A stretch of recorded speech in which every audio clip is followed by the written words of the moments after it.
कश्मीर घाटी में भारतीय सेना के जवानों ने एक बार फिर आतंकवादियों को घेर लिया है और माना जा रहा है कि 2 से 3 हिजबुल आतंकवादियों के साथ इस समय साउथ कश्मीर के कुलगांव के इलाके में ऑपरेशन चल रहा है। दरअसल जो जानकारी मिली है उसके मुताबिक कुलगांव का यारीपुरा का इलाका है जो शोपियां के साथ लगता हुआ बॉर्डर का इलाका है। वहां पर आज भारतीय सेना की एक टुकड़ी जो वहां पर पेट्रोलिंग कर रही थी उस पर निशाना साध कर आतंकवादियों की तरफ से फायरिंग की गई, जिसका जवाब भारतीय सेना की तरफ से भी दिया गया और लगातार अब वहां पर मुठभेड़ की शुरुआत हो गई है। दरअसल ये जंगल का इलाका है जहां पर इस समय आतंकवादी छिपे हुए थे, जिसकी जानकारी जम्मू कश्मीर में सुरक्षा बलों को मिली थी और उसी इनपुट के आधार पर जब सुरक्षा बलों ने उस इलाके की तलाशी अभियान शुरू की तो वहां पर छुपे हुए आतंकवादियों ने जो सुरक्षा बल थे, भारतीय सेना के जवान थे, उन पर हमला करने की कोशिश की। हालांकि अभी तक इसमें किसी की तरह की जानमाल के नुकसान की खबर नहीं है, लेकिन यह बताया जा रहा है कि 2 से 3 हिजबुल मुजाहिदीन के आतंकी हैं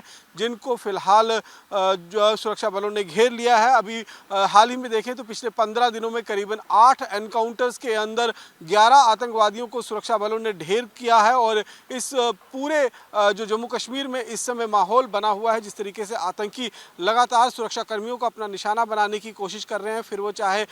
नॉर्थ ऑफ पीर पंचाल यानी कि कश्मीर घाटी का इलाका हो या फिर इस समय जम्मू प्रोविंस के अंदर डोडा किश्तवाड़ के अंदर भी एंटी टेरर ऑपरेशन चलाया जा रहा है। केशवान में जिस तरीके से भारतीय सेना पर हमला हुआ था जिसमें एक भारतीय सेना का जेसीओ जो है वो शहीद हुआ था और उसके बाद उस पूरे इलाके में गहन तलाशी अभियान चलाया जा रहा है ताकि जैश के जो आतंकी वहां छिपे हुए हैं उनको ढूंढ निकाला जाए। इस बीच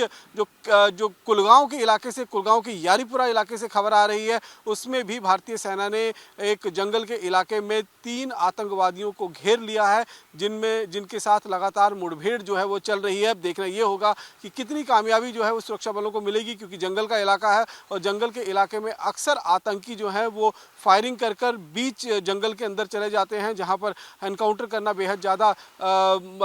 मुश्किल भरा होता है सुरक्षा कर्मियों के लिए। और इसी तरह के टैक्टिक्स का यूज़ करते हुए कहीं ना कहीं जो आतंकी संगठन इस समय जम्मू कश्मीर में ऑपरेट कर रहे हैं वो पिछले 2021 से लगातार हिट एंड रन का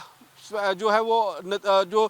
एक फार्मूला है उन्होंने अपना रखा हुआ है और उसी के फार्मूले के आधार पर वो लगातार सुरक्षा कर्मियों को नुकसान पहुंचाने की कोशिश कर रहे हैं। नई सरकार के गठन के बाद जम्मू कश्मीर में एकाएक हमने देखा कि किस तरीके से यहाँ पर आतंकवाद जो है उसमें बढ़ावा हुआ, लगातार आतंकी घटनाएं हुए, चाहे वो गैर कश्मीरी प्रवासी मजदूर हों या फिर नेशनल प्रोजेक्ट्स हों, उन पर आतंकियों की तरफ से टारगेट किया गया। लेकिन उसके बाद जिस तरीके से भारतीय सेना ने मोर्चा संभाला है, पिछले 15 दिनों के अंदर 8 एनकाउंटर्स के अंदर 11 आतंकवादियों को ढेर किया जा चुका है, जिसमें से 7 आतंकी जो हैं वो पाकिस्तानी हैं और लगातार इस समय कश्मीर के अलग अलग इलाकों में और जम्मू के अलग अलग जंगलों में एंटी टेरर ऑपरेशन चलाया जा रहा है ताकि यहाँ पर मौजूद आतंकवादियों को पूरी तरीके से मार गिराया जा सके और जो आतंक इस इलाके में फैला हुआ है उस आतंक को यहाँ पर आतंकवादियों से मुक्त कराया जा सके। कैमरा पर्सन सुनील के साथ रमन सैनी, इंडिया डेली, जम्मू।